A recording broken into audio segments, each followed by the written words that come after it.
Alright, so I genuinely think this is one of the best budget Telecasters ever made, and I don't think Fender will ever make something like it again.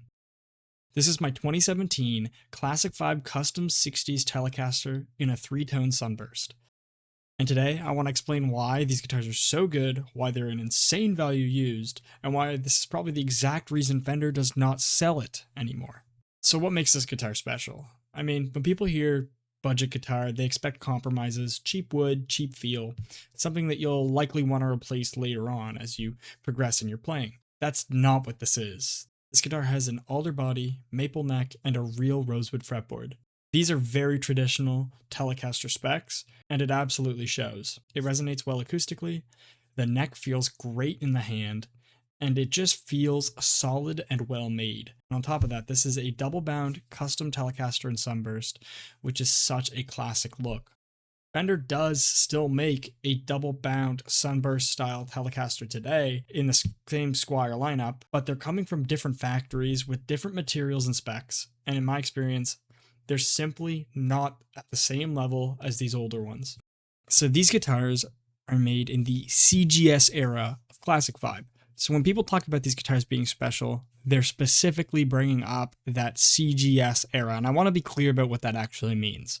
Classic 5s were made in China for a long stretch, roughly from the late 2000s up until around 2018, depending on the model, of course. That's the era that people are usually referring to. So you can actually check when you're buying a guitar, or if you've already owned a Classic 5 and you're interested to see if it is a CGS model, you'll see at the start of the serial number on the back of the headstock, CGS is what it'll lead with. After 2018, production shifted and specs changed on a lot of the newer Classic 5 guitars. You started seeing Laurel fretboards and NATO bodies instead of rosewood and alder.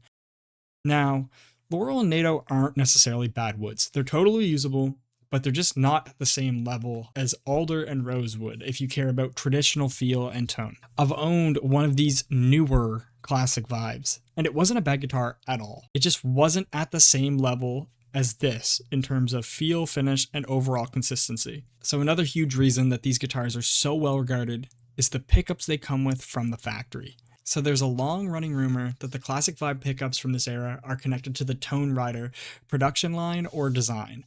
Whether that's officially confirmed or not, I'm not too sure. But what matters is how they perform. They're great pickups. They're clear, punchy, very traditionally voiced, and extremely usable. I honestly don't think they need to be changed. Quality control is also a huge part of the story here. The necks are consistent, the fretwork is generally great, and the finishes are really well done. This does not feel like a gamble when you pick one up. It just feels like a proper Telecaster. So in terms of my own guitar, I have upgraded mine, but this is important. These upgrades weren't done because the guitar needed fixing, they were done because the guitar was already good enough that it was worth refining and making it my own. So I upgraded the pots with some CTS 250K pots, the switch with a switch out of a Player Series Telecaster, I've added orange drop capacitors, and I swapped the bridge over to a Fender American Vintage Series bridge with Wilkinson brass saddles on it. Also, I picked up this really nice Perloid pickguard on Amazon for about 20 bucks. None of this was expensive, none of it is complicated, and it just tightens everything up a little bit. That's a big part of why this guitar is such a value monster. These upgrades were easy, affordable, and they push it even further without needing major work. But again, I want to stress that you do not need to upgrade these things to have a killer instrument. Really quick here, I want to talk about used pricing and why these things are such a cheat code. This is where it gets really crazy. You can't walk into a store and buy this exact guitar new anymore. So the move is 100% buying used. I paid $400 Canadian for mine, and it came with a hard case. That worked out to roughly $290 US. So again, at that price, you're getting an alder body, rosewood fretboard, excellent pickups, great necks, and build quality that easily hangs with guitars selling for much more. That value is kind of absurd and why these things are really hard to beat. So why doesn't Fender make this anymore? It's a great guitar, you'd think they'd want to keep making it, but I think this is where the real answer is. This recipe was probably too good for the price point. If Fender made this exact guitar today from that same factory with the same fit and finish, and let's say maybe just changed a few things out, like maybe let's put brass saddles on from the factory and let's put slightly better pots and wiring, it wouldn't cost them a lot at scale, and it would completely overwhelm the rest of the lineup in terms of value. It wouldn't just put pressure on the Player Series in Mexico, I think it would also put pressure on the entry-level American guitars. It would also absolutely overshadow the new Fender standard models that are being made in Indonesia.